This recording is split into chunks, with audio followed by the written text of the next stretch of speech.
Get into relationship talk. Sure. Are you ready? I haven't actually told you any of the questions that I No, I'm pretty scared.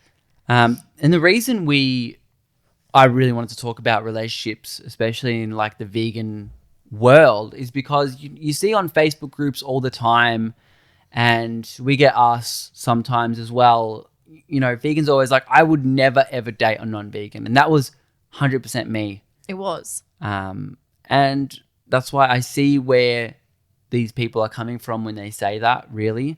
Because like we said at the beginning, you want to be with someone that shares your values, your beliefs, your moral compass. These are all things that are incredibly important for longevity in a relationship, I think. So obviously, thinking back retrospectively, I said that to you when we started seeing each other. Mm-hmm. Were you in the headspace that I don't want to date this vegan? No, that didn't bother me. When you told me that you didn't want to date a non-vegan, I was a little bit offended because I didn't care about your choice, but you seemed to care about my choice. Mm. And obviously now, upon education, I realize why. But I still don't think it's a nice way to go about it.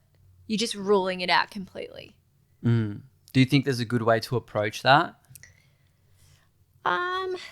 Because if you go on a date with someone or you meet someone at the bar or whatever it is, you don't always know. Like you start having this it's not tattooed on your face for some people. No. You know, you have this amazing conversation, the connection might be there, but then it's like, can I order a chicken schnitzel? And you're just like, oh, heartbreak, you know?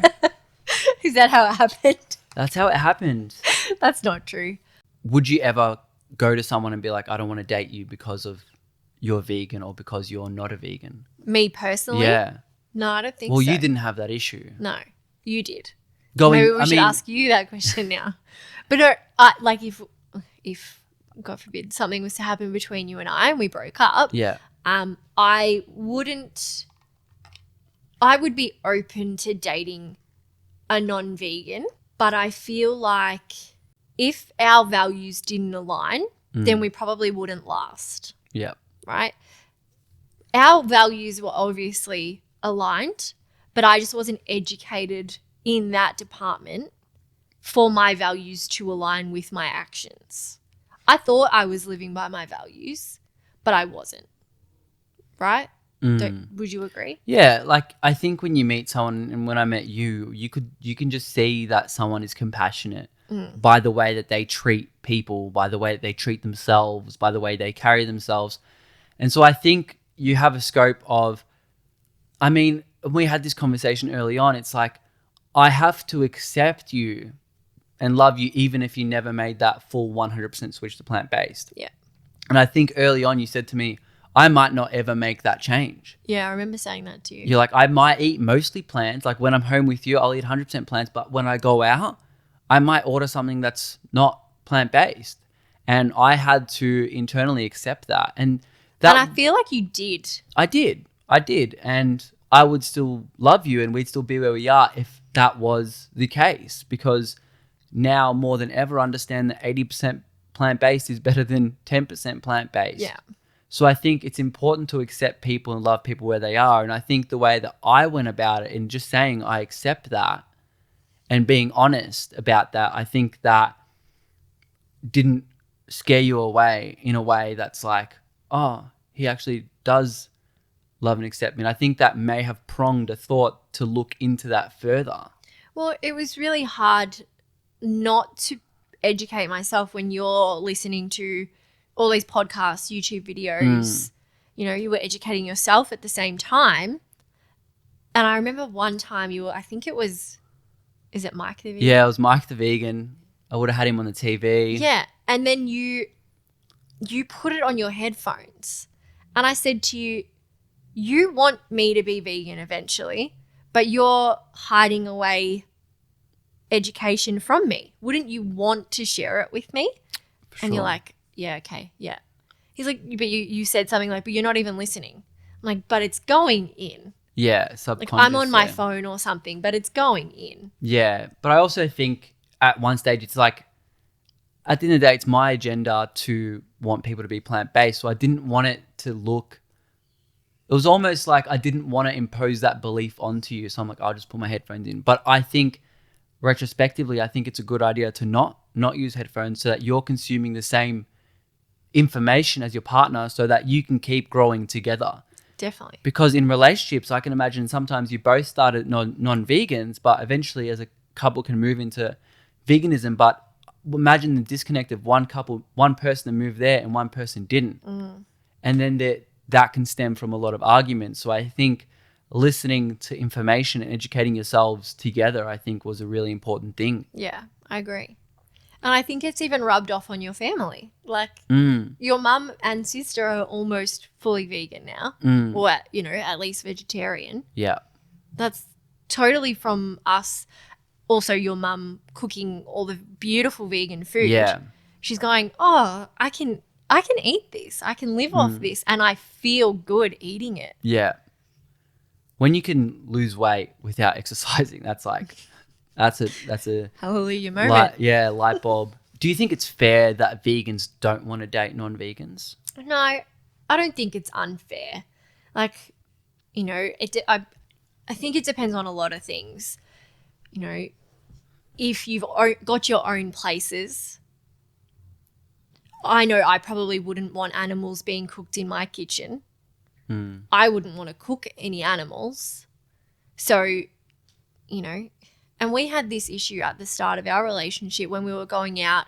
I was ordering meat. You weren't. You didn't want to pay for my meal. Yeah. So How vegan is that? Yeah. So I was paying for all of our meals unless I ate vegan, and that's when you would pay.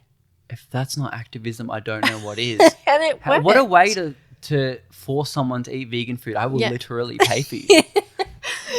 Yeah. What forced it is because I didn't want to keep paying. Yeah, of How course. funny. Otherwise, it'll be unbalanced. Yes. So I got to experience. I didn't have to. I could have kept paying for my own food, but I got to experience a yum vegan food out, in Brunswick and Fitzroy when we would go these places. And then I would be like, oh, I know how to make that myself. Yeah. So I would try, and then I fell in love with cooking vegan food. Yeah, thank God. You're an amazing You're welcome. cook. No, I think what's really awesome is that you as a non-vegan would accept that, because for a lot of people, they'd be like, this guy, I know it's like culturally acceptable for the guy to pay, and this is kind of where we're at. He doesn't want to pay for me if I don't like that. I think takes a level of acceptance from both parties. I thought that's totally fair enough. Yeah. Your ethics were not to indulge in animal cruelty. Do you remember how I raised that up to you? No. I think I would have just said, based on my personality, I think I would have just come up to you like, hey, look, I'm happy to pay for you, but I need it to be plants because I don't want my vote to go. I don't think it was very formal. Wasn't that formal? I don't think so. But I think you paid a couple of times and then you were like, it just doesn't feel good to me. Yeah. And I completely understood that. Yeah. So that was a really, and we did move in together before you were vegan as well. Do you remember that? Yeah. So there wasn't too much meat in, but I actually came to you and I remember this and I said, I don't want animal flesh in the fridge. I said, I'll accept eggs and like cheese in its packets because it doesn't have like a big stench. We had this conversation before you moved in though. Yeah. Do you remember how that went and how we worked out the fridge situation?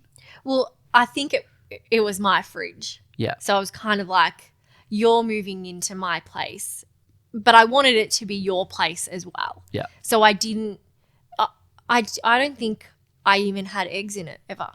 You had eggs in it forever. No. I reckon when you moved in, I had like a dozen eggs or whatever. Mm-hmm. After that, it was done. Right. Do you not think that way? Maybe I thought it was longer than it was. Maybe. But it was quite quickly that it was a majority plants in there. But at that stage, we were both eating like burgers, pizza, pasta. We were pretty heavy on the mock meats and stuff like that. Yeah. And I think that was where I was at because I didn't really subscribe to whole foods plant-based diet at that stage. But it was also a way of showing you, hey, these amazing textures and flavors are available. You're not missing out on Yeah. anything. So it was a way of me kind of meeting you where you are. Yeah, but also you couldn't cook. Yeah, I couldn't. I could cook pasta, but simple things. One sort of I had pasta one dish. pasta recipe that I knew off by heart, and I cooked that all the time. You nailed it. But no, I don't think it's unfair for a vegan to not date a non-vegan. I don't think it's unfair. Yeah. I understand it. Yeah. But if you really do feel like there's a connection, give them a chance because they probably would educate themselves and make the change on their own behalf. Because I remember saying to you, you would make digs, wouldn't you? Yeah, well, that was my next thing that I was going to bring up. So you were quite respectful of me being vegan, and I tried to be as respectful as I could. But when you're seeing someone you love and you care about consuming animal products that you know is harming the environment, the animals, and them, it's really hard not to say something. And so I was saying it maybe too much. And I'd just be like, hey, by the way, that's a dead animal. Just like when you're eating something, just to let you know that had a huge environmental footprint. And I'd just say quirks like that. And eventually we came up with a rule of 3. So I was allowed to bring up something vegan related 3 times a week. Yeah. Do you remember what they were? No. Just random things. Yeah, just random. And I would always say, that's my first one. Yeah. That's my second one. That's the third. Oh, Monday's coming around. That's my first one. And I think 3 facts a week, that's a lot of facts. Were they facts? Oh, they weren't really facts. Like well, digs. They were. Hey, you're eating a dead animal. Fact. Come on. I think what also really helped is during our relationship, I started this podcast. This was before you were vegan as well. And it started as the How to Travel Vegan podcast. And so my thing to you was, and I was very sly and sneaky about it. Hey, we got to travel around because at this stage we're traveling all over the world. We got to try these amazing foods. You have to order vegan so I can try more food so we can review the places better. And you supported my endeavor of this podcast. So you're like, oh, cool. Okay, I'll just order vegan so he can try my dish too and I can try his dish. Because otherwise, I would maybe have to order more food or whatever it may be. More money. And it costs more money. So really, I was just like, let's just order the same food so we can review more. And that's what I think is really cool, going to a place and be like, hey, how about we order a bunch of things that we like the sound of and sharing it? Yeah. I think that really helped as well because, vegan food has this idea that it's bland and it's boring, but it's really not. It's not. Unless you make it that way. Do you think there's in a relationship context, is that the least confronting way to do activism or to have that conversation? Like just to share food? Like, you know what I mean? Like you have these documentaries. How would you bring up to your partner, like, hey, I watched this awesome documentary, Game Changers or Cowspiracy or whatever. Obviously, tailor the documentary depending on what their values are, because hopefully you know their values. Yeah. How would you bring that up to not be like, I've got this agenda, come join me? Well, I feel like you didn't do that very well. What did I say? You were like, I think one of your facts was when I was eating meat. Oh, you need to watch Dominion. Right. You just wanted me to watch Dominion. Yeah. Because that's what turned me on my vegan journey. The ethical, so you were trying. The ethical reasons. So that. I was trying. How would you bring it up? It depends on your relationship. But really, you should be able to have open and honest conversations with your partner. If it's early days, just casually. Yeah, like you said, I watched this great documentary. Would you watch it with me? And just have things on in the background. Have YouTube on in the background, whatever you're listening to. Just have it up out loud. Have the podcast up out loud. If this person is who you think they are, they'll probably make the change by themselves. Yeah. I think watching docos together is a good idea. Ones that preferably you haven't seen either. Yeah. Yeah, that's a good idea. Because then it's new information for the both of you. Yeah. And like you said, just pry on what you think will, what's the word I'm looking for? Resonate with them. Yeah. So, I think environmental aspects resonate with me more so than anything else. So things like Seaspiracy, Seaspiracy for sure. You didn't watch Cowspiracy. I haven't seen Cowspiracy yet. But environmental documentaries. It's hard not to want to make a change after those, isn't it? Yeah. It is We hard. still didn't finish Dominion, by the way. No, we haven't. And I had, you know what? I didn't construct the results from the poll from my which is your favorite. There is so many documentaries that people recommend that I hadn't heard of. Great. So I actually have one on my list as well. Oh, which one? Reductionism? Reductionism. I have not heard of that. I'm trying to think of like the ones that people said. Let me get out my Instagram. So there was just over 50 comments. So there's a lot of comments. A lot of people really liked Dominion, or that was their favorite vegan documentary. One person commented Babe, the movie. Oh, yeah, that made them what a go good one for kids. I know. Carnage, another one. I haven't seen it. A lot of people said The Game Changers. As you can Definitely. imagine. Like Dominion was on there, Forks Over Knives. Like they were all really, like everyone just connected to a very different documentary, which is exactly what we're talking about. Like everyone's got different values. Yeah. The one that was recommended a lot was Running for Good by Fiona Oakes. So Fiona Oakes, from my knowledge, is it's a 4-time Guinness World Record holder. And she's a vegan athlete. Wow. And she created this documentary called Running for Good. Great. So all right, we'll add it to the list. It's on the list. If anyone has any other good vegan documentaries or documentaries that don't have, we love documentaries regardless, as I'm sure you can imagine, send them through. But on the relationship side, do you have any final parting advice on how to date a vegan or non-vegan or anything around that dynamic? Do it for yourself. Don't change to don't become vegan for someone else. I don't think that's going to work. That's not going to work for either party. Resentment will start to happen because you can't do what you want. You feel you're being controlled. Like, how long were we together before I became vegan? I have no idea, but I think it might have been even like 2 years. Nearly. Or a year and a half, yeah. So I was mostly vegan from August 2019. So it took a year to get you mostly plants. Yeah. Yeah. Or less than.